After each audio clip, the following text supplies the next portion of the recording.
જય શ્રી કૃષ્ણ મિત્રો, સ્વાગત છે તમારું અમીધારા કુકિંગ ચેનલ પર। આજે આપણે તૈયાર કરીશું શિયાળાની ઠંડીમાં શરીરને તાકાત આપે તેવી ગોળ પાપડીની રેસીપી।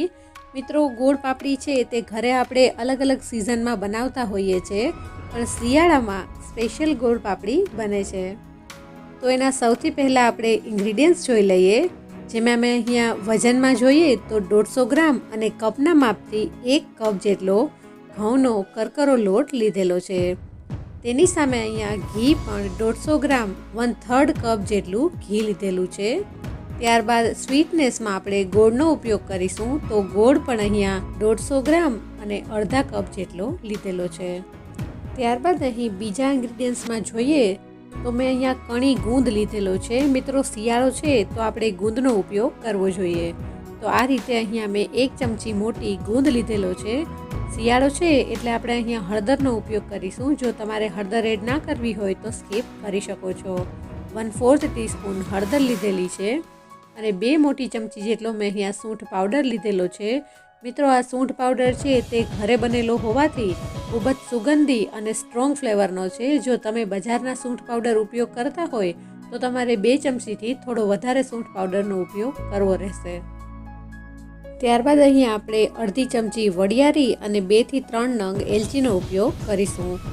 ગોળ પાપડીમાં વરિયાળી અને એલચીની ફ્લેવર છે તે ખૂબ જ સરસ લાગે છે। ત્યારબાદ ગોળ પાપડી બનાવવા માટે મેં સૌથી પહેલાં આ રીતે એક જાડા તળિયાવાળું વાસણ રાખેલું છે। તેમાં આપણે વરિયાળી અને એલચી બંનેને એડ કરી અને થોડા એવા શેકી લેશું। આ રીતે વરિયાળી એલચીને શેકી લેવાથી તેમાં જે મોઇસ્ચરનો ભાગ હોય છે તે ઉડી જાય છે અને આપણે તેને વાટીને ઉપયોગ કરવાના છે, જેથી તે જલ્દીથી જ વટાઈ જશે। તો આ રીતે અડધી 1 મિનિટ વરિયાળી અને એલચીને શેક્યા બાદ હું એક વાસણમાં તેને લઈ લઈશ। ત્યારબાદ આપણે તે જ પેનની અંદર સૌથી પહેલાં 2 ચમચી જેટલું ઘી એડ કરીશું। તો અહીંયા આપણે ઘી છે તેમ જરૂર પડશે તે મુતાબિક ઉપયોગ કરતા જશું। તો આ રીતે ઘી એડ કર્યા બાદ ઘી મેલ્ટ થઈ જાય કે તરત જ આપણે સાઈડ પર રાખેલો જે ઘઉંનો લોટ છે તે બધો જ લોટ ઘીની સાથે એડ કરી દેશું અને એને ચમચાની મદદથી હલાવતા જઈ અને ઘીની સાથે લોટને મિક્સ કરી લેશું। શરૂઆતમાં એવું લાગશે કે લોટ છે તે બધું જ ઘી પી અને સૂકો થઈ ગયો છે, પણ અહીંયા છે તે શેકાયા બાદ લોટ છે તે તેનું ઘી રિલીઝ કરવા લાગશે। જો તમને જરૂર લાગે તો તમે આ સમયે ઘી ઓછું હોય તો થોડું એડ કરી શકો છો। તો સતત આ રીતે ધીમી ગેસની ફ્લેમ પર આપણે લોટને શેકવાનો છે। જ્યાં સુધી તે ગોલ્ડન બ્રાઉન ના થાય ત્યાં સુધી આપણે લોટને શેકતા રહેશું। ચમચાને સતત હલાવતા રહેશું, જેથી કરીને લોટ પેનના તળિયે બેસે નહીં અને બધી બાજુથી એક જ સરખો શેકાય અને તૈયાર થાય। તો અંદાજિત અહીંયા મને લોટને શેકતા 5 થી 8 મિનિટ જેવો સમય લાગ્યો છે। બધો જ લોટ શેકાય અને આ રીતે ગોલ્ડન બ્રાઉન થઈ ગયો છે। હવે અહીંયા લોટ ખાવામાં જરા પણ ચીકણો ના લાગે અને તેમાં કણી પડે તે માટે આપણે તેમાં 1 ચમચી જેટલું રૂમ ટેમ્પરેચર પરનું દૂધ એડ કરીશું, જેથી લોટમાં એકદમ સરસ કણી પડી જશે। તો આ રીતે દૂધને એડ કર્યા બાદ આપણે સતત હલાવતા જઈ અને બધા જ દૂધને લોટની સાથે પકાવી લેશું।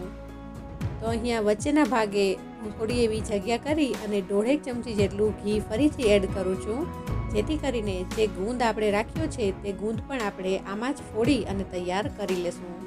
મિત્રો, આ રીતે સુખડી બનાવશો કે પછી ગોળ પાપડી બનાવશો તો તે ખૂબ જ સરસ બનશે અને તમારા વધારે વાસણ ખરાબ નહીં થાય અને એક જ પેનમાં એક જ ઘીના ઉપયોગની સાથે ગોળ પાપડી છે તે ખૂબ જ સરસ તૈયાર થઈ જશે। તો અહીંયા લોટ સારી રીતે શેકાયેલો હોવાથી અને ઘી ગરમ હોવાથી ગુંદર પણ સારી રીતે ફૂટી અને તૈયાર થઈ ગયો છે। એ સમયે અહીંયા હું થોડી એવી હળદરને એડ કરી દઈશ। શિયાળો હોવાથી હળદરનો ઉપયોગ કરવો ખૂબ જ ફાયદાકારક રહે છે। અને ત્યારબાદ 2 ચમચી જેટલો સૂંઠ પાવડર એડ કરી દેશું। અને જો તમે ગોળ પાપડીમાં બજારમાંથી મળતા કોઈ પણ મસાલા એડ કરતા હોય તો તે પણ આ સમયે ઉમેરી દેવા। તો બસ અહીંયા બધું જ મિક્સ કરી અને હવે હું ગેસની ફ્લેમ બંધ કરું છું અને આ રેડી થયેલા લોટને આપણે ઠંડો થવા માટે રાખી દઈશું। તો અહીંયા લોટને ઠંડો થવા માટે રાખી દઈશું અને હવે આમાં જે વરિયાળી અને એલચીને શેકેલા હતા તેને વાટી અને એડ કરી દઈશું। વરિયાળી અને એલચીને આ રીતે તાજા જ શેકી અને વાટવાથી તેની સુગંધ છે તે ખૂબ જ સરસ આવે છે। અહીંયા લોટ છે તે 50% જેવો ઠંડો થઈ ગયો છે। બસ એવા સમયે આપણે ગોળને એડ કરવાનો છે। લોટ સાવ ઠંડો થઈ ગયો હોય છે તો ગોળ સારી રીતે મિક્સ નહીં થાય, તે માટે હળવો ગરમ હોય ત્યારે જ લોટમાં આપણે ગોળને મિક્સ કરી દેશું, જેથી કરીને તે કણે કણમાં ગોળ છે તે સારી રીતે મિક્સ થઈ જશે। ત્યારબાદ તૈયાર થયેલી ગોળ પાપડીને હવે આપણે ઠારી દેશું। તો મેં આ રીતની એક ચોકીને અંદરની બાજુએ ઘી લગાવી અને તૈયાર કરી લીધેલી છે। તો આ રીતે ઘી લગાવવાથી તે જલ્દીથી જ અનમોલ્ડ થઈ શકે છે। તો તૈયાર કરેલી ચોકીમાં આપણે બધી જ ગોળ પાપડી છે તેને એડ કરી દેશું। આ રીતે વરિયાળી એલચી એડ કરીને જો ગોળ પાપડી ના બનાવી હોય તો એકવાર જરૂરથી ટ્રાય કરજો, બધાને ખૂબ જ ભાવશે। અને મિત્રો થતું હોય છે કે હળદર કોણ એડ કરે, પણ હળદર છે તે એડ કરવાથી શિયાળામાં જે કફ શરદી ઉધરસ થતા હોય છે તેમાં રાહત રહે છે અને હળદર છે તે એક ઔષધિનું કામ કરે છે। અહીંયા ગોળ પાપડી આપણે ચોકીમાં સેટ કરી દીધી છે અને ઉપરના ભાગે આ રીતે ઘીનું કોટિંગ થઈ ગયું છે। મિત્રો આ સમયે તમે ડ્રાયફ્રૂટ્સ કે પછી આ રીતે નાળિયેરનું જે ખમણ મળે છે તેને ઉપરથી સ્પ્રિંકલ કરી અને એડ કરી શકો છો। તો અહીંયા તેને સેટ થવા માટે આપણે રહેવા દેશું અને ત્યારબાદ આપણે તેના પીસ પાડી અને ગોળ પાપડીને તૈયાર કરીશું। તો અહીંયા થોડા સમય બાદ ઘી છે તે બધું જ જામી ગયું છે અને આપણી ગોળ પાપડી ઠંડી થઈ અને સેટ થઈ ગઈ છે। એ સમયે આપણે તેના પીસ પાડી અને તૈયાર કરી લેશું। મિત્રો જો આ જ રીતની રેસિપીઝ તમને પસંદ હોય તો અમારી ચેનલ અમીધારા કુકિંગને સબસ્ક્રાઈબ કરો અને બાજુમાં રહેલું નોટિફિકેશન બેલ આઇકન જરૂરથી પ્રેસ કરો, જેથી અમારા નવા વિડીયોની નોટિફિકેશન તમને મળતી રહે।